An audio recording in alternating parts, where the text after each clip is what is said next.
कहा जाता है कि अंग्रेज़ इस तोप को वहाँ तक लेकर जाने के लिए एक लकड़ी का रैंप बनाए थे। वो रैंप के सहारे से वो रोल कर कर के वहाँ तक लेकर गए थे। बस वहाँ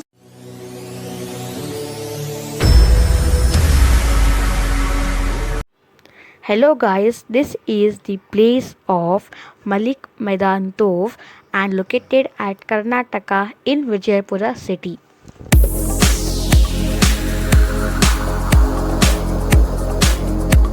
So hey guys, welcome to my channel and myself Uzair Makandar and you are watching Uzair Nabi Vlogs. So today we are in the Vijayapur and the historical place and we are watching the Malik Maidan Tov. Two ways, I am sure that two ways go at the same place. So we will go from here, okay?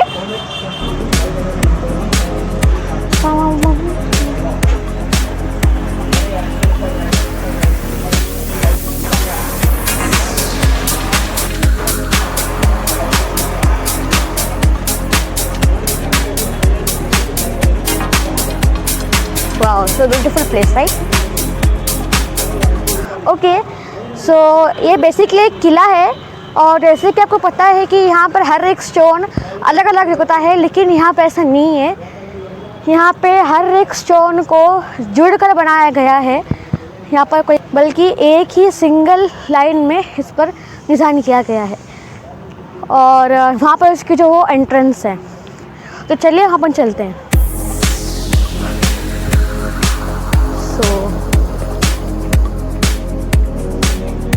तो फिर may be यहाँ पर renovation का काम हुआ है may be.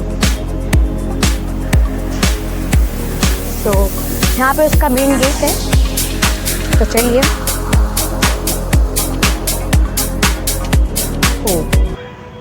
तो ऐसा कुछ दिखता है अंदर से, बहुत बड़ा है, राइट? ओके, तो चलते हैं। सबसे पहले हमारी नज़र पड़ती है वहाँ पे। तो चलिए वहाँ पर आकर कुछ एक्सप्लोर करते हैं। एक मिनट आपको नज़दीक से।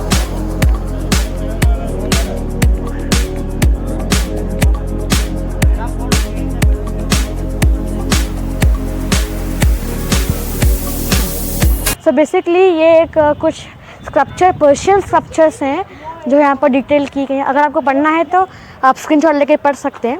और यहाँ पर जो आप तो लायन देख रहे हैं ये भी, और वहाँ पर जो ऊपर तो देख रहे हैं ना दो सर्कल्स, वो चांद और सूरज है जो बेसिकली एक मतलब दिखा रहे हैं कि डे और नाइट। तो ये जो शेर देख रहे हैं दोनों के पीछे, वहाँ पर एक छोटे शेर हैं, मतलब दिखाया जा रहा है कि उनके बच्चों को। तो पहले के ज़माने में ऐसे ही कुछ स्कल्पचर के ज़रिए स्टोरी को बनाया जाता था। तो चलिए अब चलते हैं, हम सीधा वहाँ की थोड़ी हिस्ट्री जानते हैं। ब्यूटीफुल और बहुत सा दिल को छूने वाला प्लेस है और मैं बहुत इंटरेस्टिंग अभी आपको चीज़ दिखाने वाला हूँ कि ये जो आप स्क्वायर देख रहे हो, इसका काम ऐसा होता था कि अगर मैं यहाँ पर सा क्लैप मारूँ तो उस ज़माने में वो आवाज़ उस बुश तक जाता था। इसका काम बेसिकली क्या था कि अगर यहाँ वहाँ के सैनिकों को इन्फॉर्मेशन देना कि अब फायर करने का टाइम आ चुका है। आने में ऐसी टेक्नोलॉजी थी कि यहाँ पर क्लैप मारा तो वहाँ पर उस बुश पर आवाज़ आती थी। तो चलिए हम यहाँ ऊपर चलते हैं। तो हम आ चुके हैं।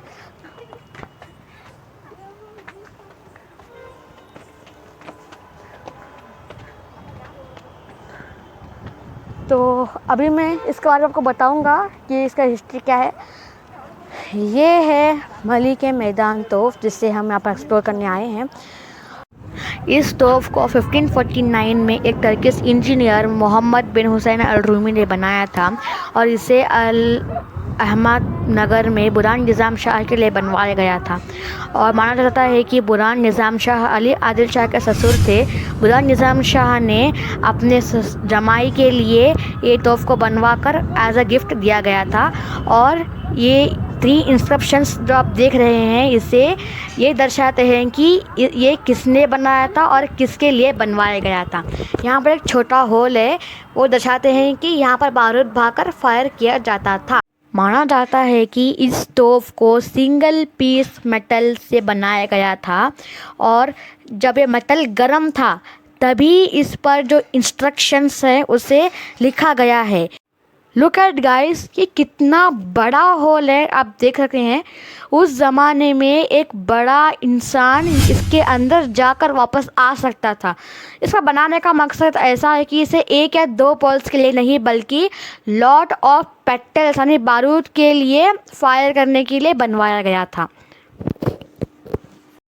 इस स्टोव को 5 धातुओं को मिलाकर बनाया गया है। माना जाता है कि इसका वेट 55 टन है और जब अंग्रेज़ उसे लंदन लेके जाने की प्लानिंग कर रहे थे तभी इसका एक जो साइड है वो टूट गया था, आप देख सकते हैं। तो और मैं आपको करीब से दिखा रहा हूँ कि कैसा कैनन दिखता है और आप गौर से देखेंगे तो वहाँ पर आपको कुछ क्रोकोडाइल का फेस दिखेगा और वो लॉन्ग लॉन्ग जो टीथ हैं वो क्रोकोडाइल के टीथ हैं। और गौर से देखिए वहाँ पर आपको एलिफेंट भी दिखेगा, राइट। और एलिफेंट के जस्ट पीछे वहाँ पर एक हॉर्स है, हॉर्स के लेग्स को दिखाया गया है। बेसिकली उस ज़माने में इस कैनन को लेकर आने के लिए कई हाथी कई घोड़े का इस्तेमाल करके इसे यहाँ कर लेकर आया गया था। तो ये है इस कैनन की ऐसी सच्चाई। तो अभी हम चलते हैं वहाँ ऊपर। और मैं अभी आपको इस जगह के बारे में एक्सप्लेन करता हूँ। तो यहाँ पे जो आप देख रहे हैं इस स्टोव की असली जगह वहाँ पे नहीं बल्कि इस जगह यानी यहाँ पे थी। और ये जो आप जो देख रहे हैं स्ट्रक्चर, वहाँ पे कुछ लोग खड़े होकर इस स्टोव को डायरेक्शन या फिर पोजीशन करते थे। और वहाँ पे सेंटर में आप जो होल देख रहे हैं वहाँ पर एक वी शेप का ये था स्ट्रक्चर था, उसे फिर वो पोजीशन और वहाँ पर कुछ स्पेस को रखा जाता था और ये यहाँ पर ही फायर किया जाता था बिकॉज पीछे दीवार है, वहाँ पे फायर नहीं किया जाता था। और वहाँ पर जो आप देख रहे हैं ना स्क्वायर टाइप कुछ देखिए, गौर से देखिए, उससे वो एक कुआं है, वेल है। वहाँ का कुछ हिस्ट्री ऐसी है कि वहाँ पे मतलब जो इंसान था जो बारूद लगाकर फायर करता था वो बारूद भर कर फायर लगाकर तुरंत वहाँ पर जाकर इम्मीडिएटली कूद जाता था। बिकॉज जब फायर लगाने के बाद में उसकी आवाज़ 15 to 20 किलोमीटर्स तक जाकर उसकी आवाज़ आती थी। तो वो इमिडिएटली लगाकर उसके अंदर छलांग मार देता था। वो कुएं की फीट बताई जाती है कि वो 10 to 15 फीट तक गहरी है और वो इमिडिएटली तक छलांग मार देता था। कहा जाता है कि अंग्रेज़ इस तोप को वहाँ तक लेकर जाने के लिए एक लकड़ी का रैंप बनाए थे।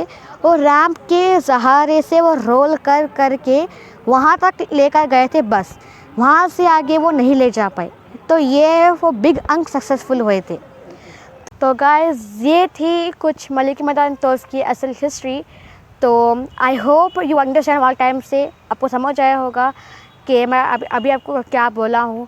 तो इस इन्फॉर्मेशन को ज़्यादा से ज़्यादा लोगों के साथ शेयर कीजिए ताकि उनके भी एक इन्फॉर्मेशन बढ़े। और do like share comment and subscribe to my YouTube channel which is Uzain Nabi vlog. तब तक के लिए जय हिंद।